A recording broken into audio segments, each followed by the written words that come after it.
नमस्कार, मैं हूं पुण्य प्रसून वाजपेयी। दस्तक में शुरुआत किस बात से आज की जाए? कई चेहरे हैं और इन चेहरों दस्तक के पीछे इन चेहरों के जरिए जरा देखने की कोशिश की जाए। ये वो चेहरा है जो शायद बॉलीवुड में एक ऐसे कलाकार के तौर पर जिसकी पहचान जो चकाचौंध जिसे रोक नहीं पाती है, वो सन्यासी भी हो जाता है, वो राजनेता भी हो जाता है। वो जब पहला भाषण गुरदासपुर में देने पहुंचता है तो पूछता है डायलॉग बोलूं या भाषण दूं।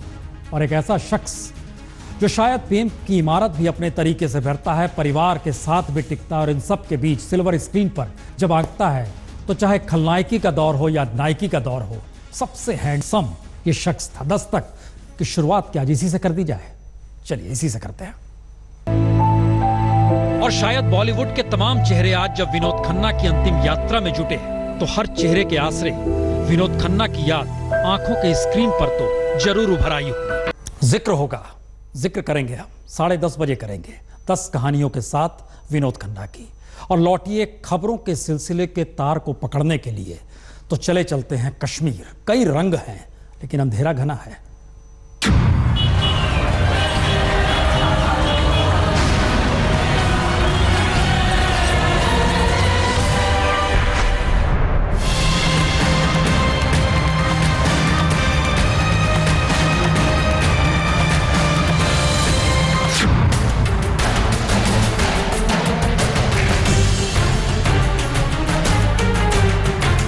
कश्मीर के ये रंग हैं या अंधेरे को और घना करने की कोशिश, या फिर अंधेरे को चीरने की पहल।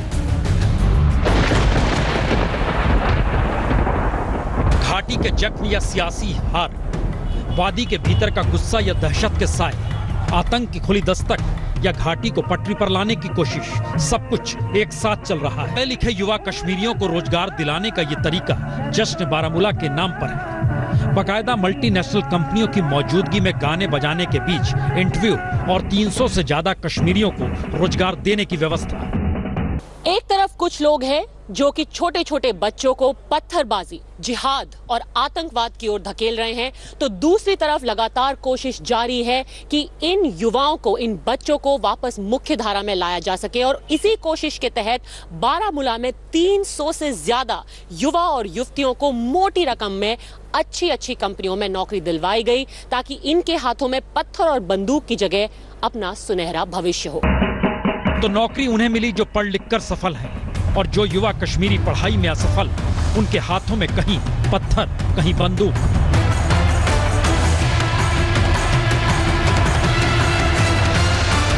यह उस वीडियो की तस्वीर है जिसे आतंकवादियों ने जारी करते हुए ऐलान किया है कि उनकी ताकत बढ़ रही है। और वीडियो में हथियार लहराते आतंकवादियों की तस्वीरें उनके बेधड़क होने की कहानी खुद ब खुद बयां कर रही है। और इन तस्वीरों को देखने के बाद 90 के दशक का वो कश्मीर भी याद आ सकता है जब आतंक अपने चरम पर था।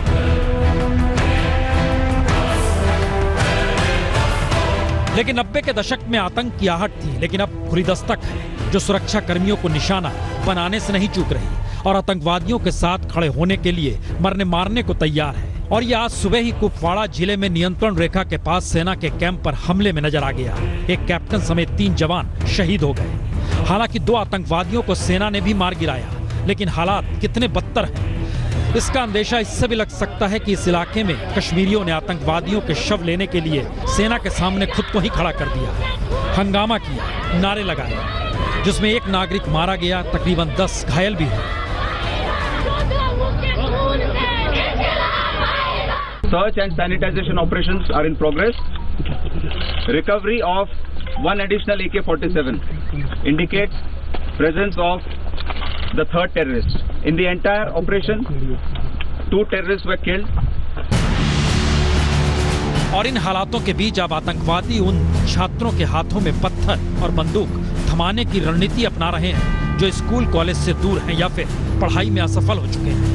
और वादी में जगह जगह, चाहे वो श्रीनगर हो या शोपिया, पुलवामा, गांधरबल, हर जगह पत्थर बरसाते हुए ये हाथ दरअसल छात्रों के हैं। और लगातार बढ़ते इन हालातों में सरकार की पहल सोशल मीडिया पर पाबंदी के लिए जारी किए गए इस फरमान भर के साथ उभरी है। यानी आतंक की लकीर सोशल मीडिया के जरिए विस्तार ना पाए, इस पर रोक लगाई जा रही है। लेकिन कश्मीर के हालात किस तरीके से पटरी पर लाए जाएं, उस दिशा से इधर हर कोई इस दिशा को देख रहा है कि कैसे कश्मीर के हालात लगातार बिगड़ रहे हैं। कश्मीर में सरकार की तरफ से कई कोशिशों के बावजूद हालात सुधरने के बजाय बिगड़ ही रहे हैं। इसकी एक वजह भी है। दरअसल कश्मीर को लेकर केंद्र सरकार और राज्य सरकार के नजरिए में बिल्कुल मतभेद नजर आ रहा है। उस बीच फिलहाल महबूबा मुफ्ती ने कश्मीर में हालात ठीक करने के लिए 3 महीने का समय तो मांगा है, लेकिन उस बीच सबसे बड़ा सवाल ये खड़ा होता है कि कश्मीर में बिगड़े हालात को लेकर केंद्र सरकार महबूबा मुफ्ती को ही सामने रखेगी या फिर मन में बना चुके विकल्प गवर्नर रूल पे ही आएगी। कैमरामैन तारिक लोन के साथ अशरफ वानी, श्रीनगर, आज तक।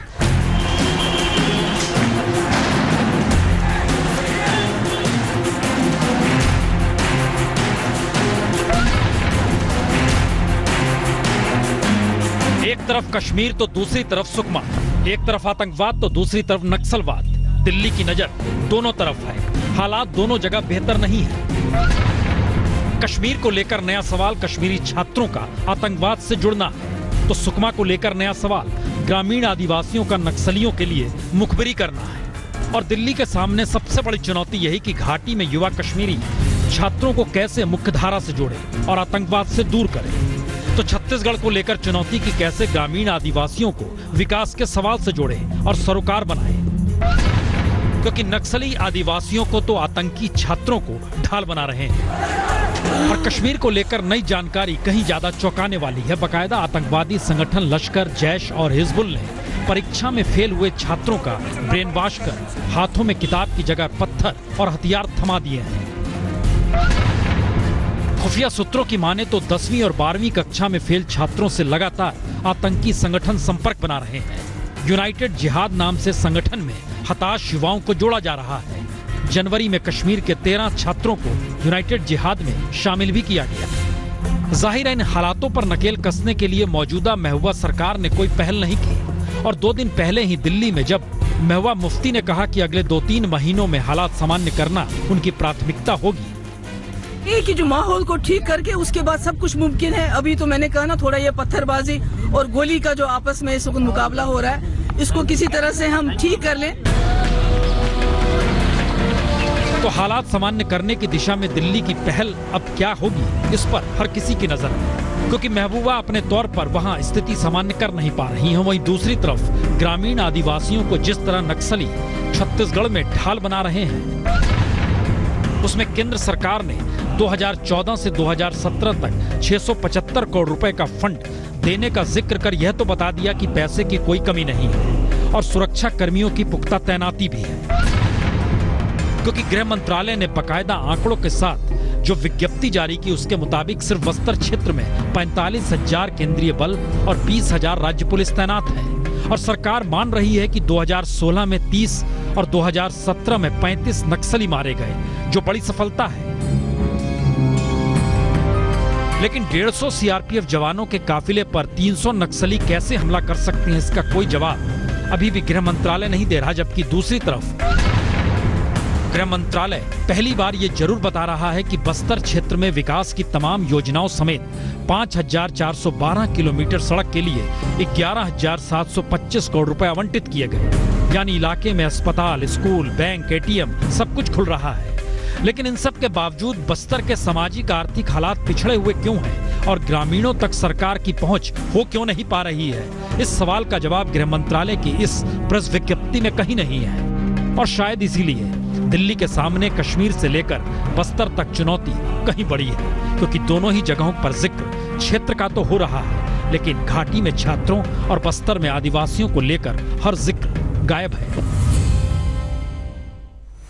यह इसलिए भी महत्वपूर्ण है क्योंकि कल देर रात तकरीबन 9 बजे जब गृह मंत्रालय की तरफ से जारी प्रेस विज्ञप्ति में आंकड़ों के जरिए इस बात का जिक्र किया गया कि किस रूप में छत्तीसगढ़ के बस्तर इलाकों में लेकर वो विकास का काम कर रहे हैं, उसमें जिक्र इस बात का नहीं था कि सोशल इंडेक्स में देश में बस्तर अब भी सबसे नीचे क्यों है, वहां के हालात बद से बदतर सामाजिक आर्थिक तौर पर क्यों है। ये ऐसे सवाल हैं जिन सवालों को गाहे बगाहे किसी ना किसी रूप में सुप्रीम कोर्ट में जो सुनवाई होती है उसमें बात आ जाती है। दरअसल सुप्रीम कोर्ट में इस बात का जिक्र हुआ कि फूड सिक्योरिटी बिल तमाम राज्य लागू नहीं करा पा रहे हैं। सुप्रीम कोर्ट ने बाकायदा केंद्र सरकार से कहा आप लागू नहीं करा सकते हैं तो बंद कर दीजिए, हम इसे देखेंगे। क्योंकि अलग अलग जगहों पर किसान, आदिवासी, ग्रामीणों की जो हालत है उसको लेकर एक PIL दाखिल की गई थी, लेकिन जो रिपोर्ट हम दिखाने वाले हैं वो उसके आगे की है। यह PIL का जिक्र था लोकपाल को लेकर, और पहली बार सुप्रीम कोर्ट ने कहा अब लोकपाल बन जाना चाहिए। 3 बरस होने को आए जब देश में सत्ता पलट गई, कांग्रेस की जगह बीजेपी सत्ता में आ गई, लेकिन लोकपाल का सवाल जस का तस इसलिए रह गया क्योंकि संसद में विपक्ष की गत इतनी बुरी हुई, कोई विपक्ष का नेता बना ही नहीं। लेकिन सुप्रीम कोर्ट ने आज साफ कह दिया कि विपक्ष का कोई नेता हो या ना हो, इस तर्क के आसरे लोकपाल अब टाला नहीं जा सकता। सुप्रीम कोर्ट ने आज अपने फैसले में 2 टूक कहा, लोकपाल कानून को सस्पेंशन में रखने का कोई औचित्य नहीं है, लोकपाल कानून को तुरंत लागू करते हुए लोकपाल की नियुक्ति करनी चाहिए। जो लोकपाल पर दी जा रही थी कि लोकपाल की नियुक्ति सरकार नहीं कर पा रही है, क्यों नहीं कर पा रही है, उसको आज सुप्रीम कोर्ट ने ठुकरा दिया और ये आदेश दिया है कि लोकपाल की नियुक्ति अब तुरंत होनी चाहिए। महत्वपूर्ण है कि केंद्र सरकार लगातार यही तर्क देती रही कि प्रतिपक्ष का कोई नेता न होने की वजह से लोकपाल की नियुक्ति में तकनीकी पेच है, लेकिन गैर सरकारी संस्था कॉमन कॉज की तरफ से लोकपाल की नियुक्ति को लेकर दायर की गई याचिका की सुनवाई में बार बार यही तर्क दिया गया, जब नियमों में बदलाव कर CBI निदेशक और मुख्य सतर्कता आयुक्त के पद पर नियुक्ति हो सकती है तो फिर लोकपाल की नियुक्ति क्यों नहीं हो सकती। जिस लोकपाल के बारे में पूरे देश में आंदोलन हुआ, जिस लोकपाल को लेकर संसद के दोनों सदनों ने एक प्रस्ताव पारित किया, उस लोकपाल की नियुक्ति के लिए 3 साल इंतजार करना पड़ता है, सुप्रीम कोर्ट को आदेश देना पड़ता है। महत्वपूर्ण है कि लोकपाल कानून 2013 में पास हो चुका है और 2014 में इसे नोटिफाई भी कर दिया गया, लेकिन बीते 3 बरस से सिर्फ प्रतिपक्ष का नेता न होने की वजह से इसे टाला गया और आज सुप्रीम कोर्ट ने इसी पर अहम फैसला दिया। सुप्रीम कोर्ट ने केंद्र सरकार से कहा है कि अगर मौजूदा वक्त में लोकसभा में नेता विपक्ष ना भी हो तो भी चयन समिति के बाकी सदस्य एक एमिनेंट जूरिस्ट का चयन कर सकते हैं और उसके बाद एक सर्च कमेटी बनाई जा सकती है जो कि उपयुक्त नामों का चयन करके सिलेक्शन कमेटी को भेज सकते हैं और वो नाम लोकपाल और बाकी के सदस्यों के लिए राष्ट्रपति को भेजे जा सकते हैं।